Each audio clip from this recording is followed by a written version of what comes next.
This is episode 117 of That Shakespeare Life.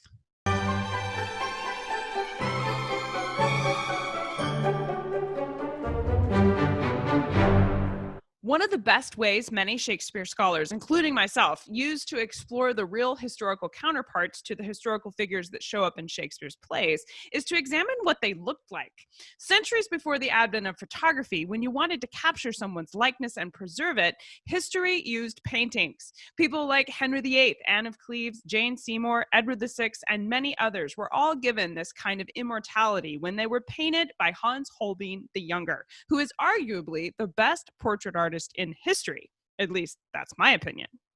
Hans Holbein the Younger showed promise for a very young age as a portraitist and was encouraged by his father, Hans Holbein the Elder, who was also an artist, to pursue his unique talents. While firmly a citizen of Switzerland, Holbein worked routinely to undertake the long commute from Basel, Switzerland to England, as well as France, to paint some of the world's most famous figures, many of whom would find new life in the performances of plays by William Shakespeare.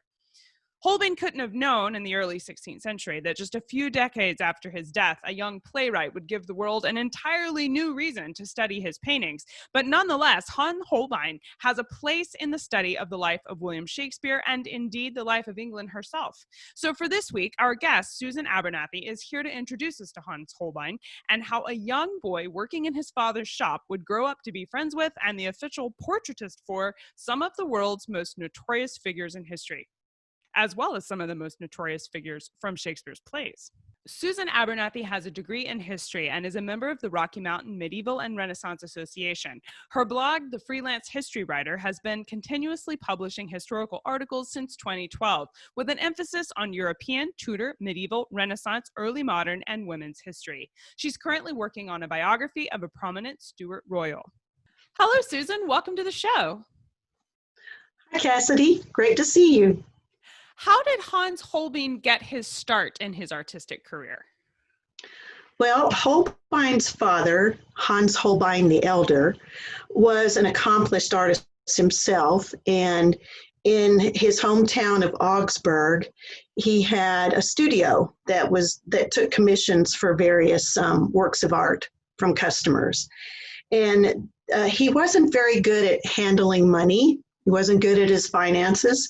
So Hans Holbein the Younger and his brother Ambrose worked in the workshop, and they helped out their father. And this is where he obtained a complete grounding in the technical processes of art, and he was also encouraged with his talent in portraiture, because this showed itself when he was a young man. A young boy, actually. He was very good at portraiture. Wow, from very young age. That's surprising. Yes. Mm-hmm. Susan's research article about Hans Holbein, which I link to for you in today's show notes, says that Hans Holbein the Younger got his start as a portraitist with his portrait of Erasmus in 1527. Susan, this is a specific career choice for Hans, or is this portrait specifically commissioned by a patron? Well, because of his father's financial mismanagement, the family was forced to move from Augsburg, and they ended up in Basel, in what is now Switzerland. And the humanist Erasmus, by that time, was a famous and revered personality in Basel. He was actually kind of like a superstar. And he was a magnet, and other humanists would come to his personal circle. And young men from Augsburg were well accepted into this circle. So Hans was a part of it because he had an obvious talent, and he also was very accepting of the some of the avant-garde ideas, such as reform of the Catholic Church. So another thing was Erasmus enjoyed having his portrait painted. And he would have copies made, and then they were given to his friends. So Hans Holbein probably painted that portrait from life, and he was paid by Erasmus for the portrait. Before coming to England in 1526, he started in France looking for work at the court of King Francis I. Susan, was Hans not well received in France like he had been in Switzerland? Well, Or would be? Some of his biographers believe that he did travel to France, probably in 1523. The portrait of Erasmus that we just discussed was from the beginning in the possession of Hans Holbein's patron and best friend, Bonifacius Amerbach. And Amerbach was in France at that time studying law in Avignon and then later in Montpellier. So Paul Gans, his biographer, believes that he hooked up with some friends and traveled to France with them, taking this portrait with him. And he delivered it to Amerbach there. After this time frame, Paul Gans believes that Hans's drawings show that he had seen some of the refined architecture of some of the Renaissance towns, such as Besançon, Dijon, Lyon, and some of the others. And he also argues that Holbein may have met or studied at the studios of Jean and Francois Clouet, who was the great portrait painter at the court of Francis I. And there's even some speculation that he might have met Leonardo da Vinci, who was living in France at the time. So, but Hans never had any intention of staying in France because he was a confirmed citizen of Basel, and his workshop and his reputation and his patronage were all there. So he did return to Basel. Sir Thomas More, author of Utopia, was Hans's main in with the social elite in England, where he gained commissions there in 1526. But by the time he returned to England again in 1532, that connection had fallen out of favor as a result of Henry VIII's separation from the Catholic Church. Susan, how did Hans Holbein the Younger go from a dissolved connection with Sir Thomas More in England to being a personal favorite of the Boleyn family? Mm-hmm. Well, Hans did have some contact with the Boleyn family while he was in favor with Thomas More. And after his downfall, he recognized that he needed to cultivate those contacts. And so he hurried back to court and he brought with him some letters, some messages, and some mementos from Erasmus for Erasmus's friends in England, including the Boleyns. Erasmus was really cultivating Anne Boleyn and her family. So there is a clear connection between Erasmus, Holbein, and the Boleyn family. Was Hans Holbein the Younger officially employed by the king? Yes, he was. We have records that show that he, as early as 1527, he was paid as a decorative painter for some festivities at Greenwich. And later he was clearly on the payroll and being paid as a court painter £30 per annum, which in today's money is about £13,000. Earlier in the 16th century, Hans seems to have come to England for work and then returned to his home. And that seems like this really long commute. I know you said he's based in Basel and was really established there in Switzerland. But Susan, once Hans was known as the king's painter in this way, did he take up official residence in England, or was he constantly going back and forth? Well, he lived in England, but he did not become a resident. He had become an official citizen of Basel in July of 1520, and his family lived there. He had his workshop there, and he also had, his guild, and he had many patrons in Basel. So he was required by the city to get permission to leave Basel, and he would have to come back, periodically to either stay or to request permission to come to leave. And that was to maintain his citizenship there. These were that's correct. Requirements. That's right. That's why you see him commuting back and forth. After Jane Seymour died, did Henry VIII use Hans Holbein as a scout for finding a new bride? He did, because in 1539, Thomas Cromwell was in discussions for an alliance with a Protestant-leaning entity, and he was also looking for a wife for the king. And he sent Holbein to paint Christina of Denmark. Some people might have seen that famous painting of her, the Duchess of Milan. And he also went to Le Havre to paint a couple of potential brides there. And then he went to Burgundy to paint 3 other candidates. However, those portraits do not survive, so we don't know who he was painting there. But the possibility of a marriage with the Duke of Cleves' sisters came up. And there were varying reports about the quality of these 2 ladies. So they decided to,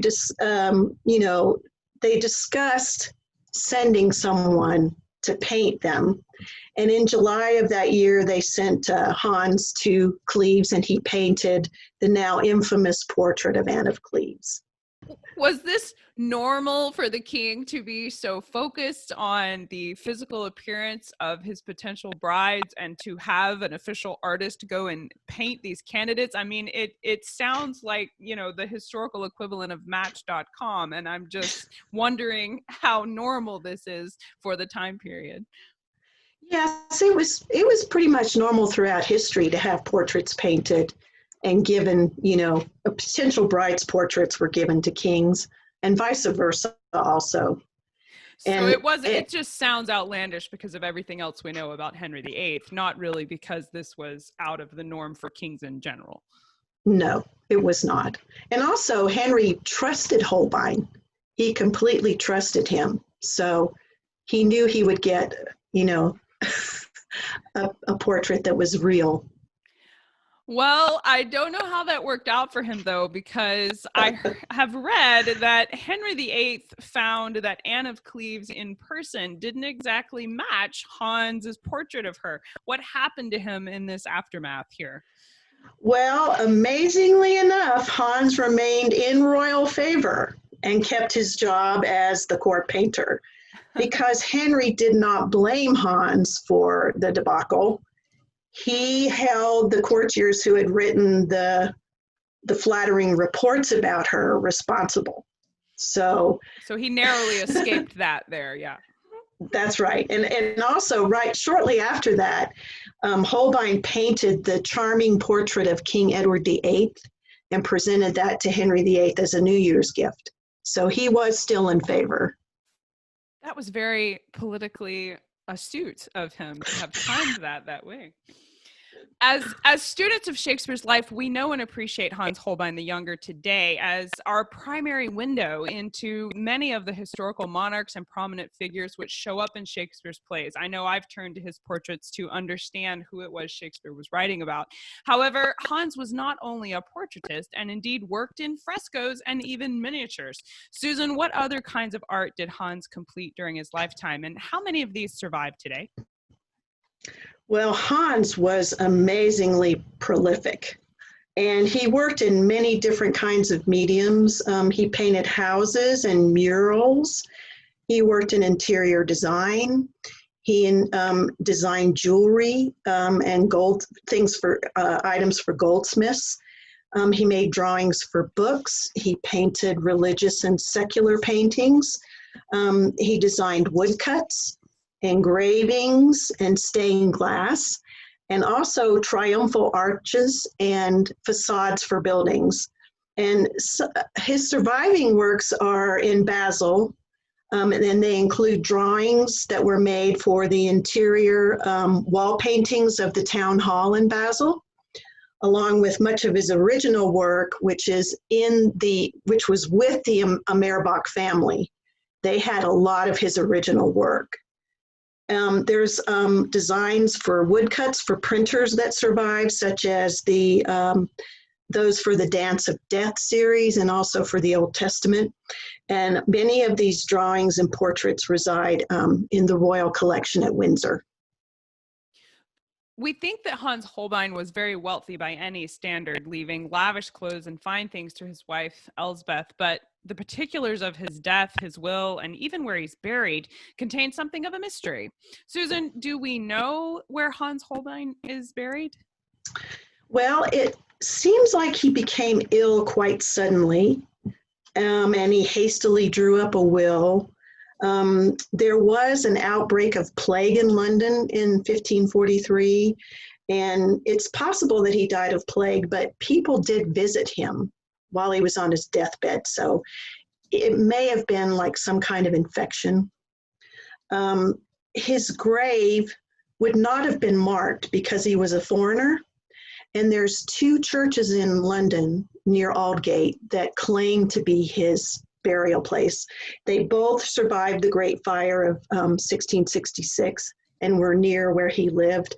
One is St. Catherine's Cree, and the other is St. Andrew Undershaft. So they have a claim, both have a claim to where he's buried.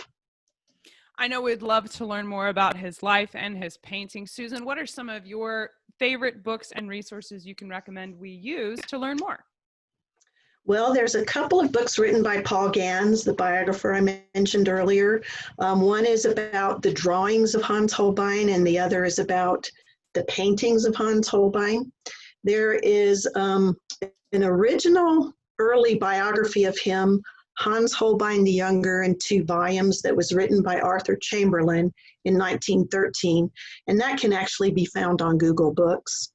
An excellent biography of him was written by Derek Wilson in 1996 called Hans Holbein the Younger, Portrait of an Unknown Man. The Oxford Dictionary of National Biography has an entry on him. Anybody who lives in Britain can access that biography with their library card. And also, I would recommend David Lotus's book, The Tudor Court, because he doesn't talk about Holbein a lot, but he talks about the different kinds of pastimes at the court that Holbein would have worked on. Those are excellent resources. We will link to these as well as more information about Susan in the show notes for today's episode. So make sure you go there to find all of those. Now, Susan, we ask everyone this next question here at That Shakespeare Life, and that's, what's the one book you would take with you on a deserted island? My friends in England tell me I'm supposed to allow you the complete works of Shakespeare and a copy of the Bible. So your choice would be in addition to those. Well, I'm thinking that would maybe be the last book I read, because I pretty much like every book. But if I had to pick one, I just recently read The Brothers York, an English tragedy by Thomas Penn. And this would be of interest to Shakespeare lovers because it talks about King Richard III. And I really need to read this book again because it clears up a lot of the mysteries of what happened during the reign of King Edward IV and Richard III. A very enjoyable read. Those are excellent resources, and you'd be well set up on your deserted island with that selection for sure. Well, what's next for you, Susan? What are you working on now that you're excited about? Well, readers can always find fresh, new historical articles on my blog. It's called thefreelancehistorywriter.com. And right now, my current work in progress is a book on a prominent Stuart Royal. And I've been working on this project for a couple of years now, and it's my first attempt at writing a book. I'm very excited about it. It sounds exciting. That's so much fun to finally see something you've wanted to do for a long time starting to come together. I'll be excited to see that when it finally gets published. Well done. Thanks. Susan Abernethy, thank you so much for being here and discussing Hans Holbein with us. I know I've loved just exploring his life and learning more about him. I appreciate you being here to share it with us. My pleasure. Thanks for having me.